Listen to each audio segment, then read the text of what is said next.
Yes, Ashraf Jingo. Musibye mutya mwenna. Olwa kasonkenya katogereko katono. Twegeyeemu. Nze ng'omuntu kankutteko. Nsaba twegeyeemu tulabe wa gye katutwala. Ensonga eno ya fuel verification. Rider agenda n'afuna order n'agitwala nga bwana mwala we yagamba nti distance oba esukka 10 km bajja ku verifying. No posting order, long distance order, please verify your fuel. At the end of the week nga basasula at the end of the week nga basasula abamu tebazifuna. I personally nange na postingako nagenda eyo side ze siba kigo wa side ze yeyo ku northern almost nenkola ka video nenkasindika nendaga na evidence kubanga it was beyond 10 kilometers.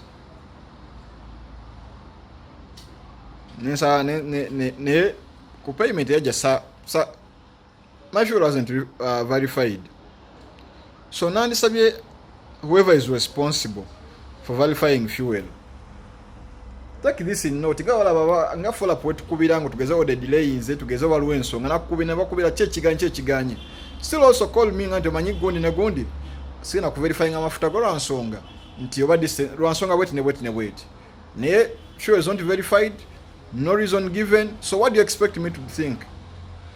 Next time when I get an order that goes beyond 10 km njajigana buganyi.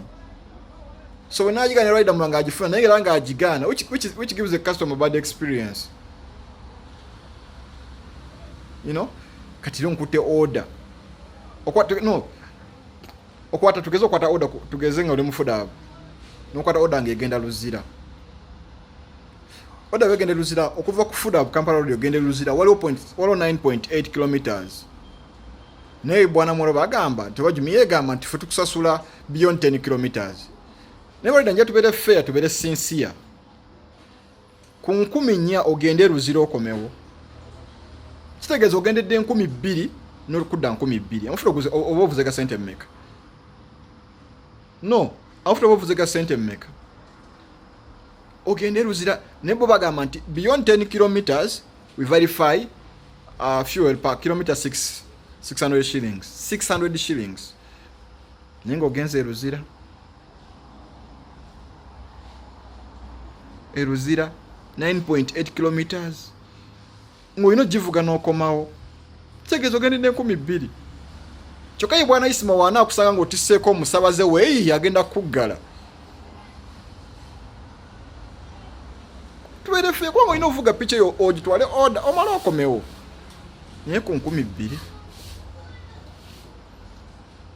No posting a long distance order, please verify your fuel. Never does it. Why don't you call me Ashraf? Say I'm verifying a long distance order. You want them on song wait. Watch. Tell me Ashraf. One song wait. What? Nkunyonyere chali waje nalaga. Some customers bateka mu sisimanga tugeze. I should take an example. Customer mtenda ataddawo luzira. But ninga mazo tutali luzira. Ali poti bele eriga kunga ku nyanja.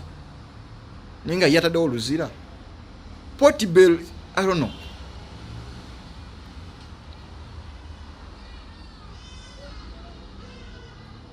I just can't tell.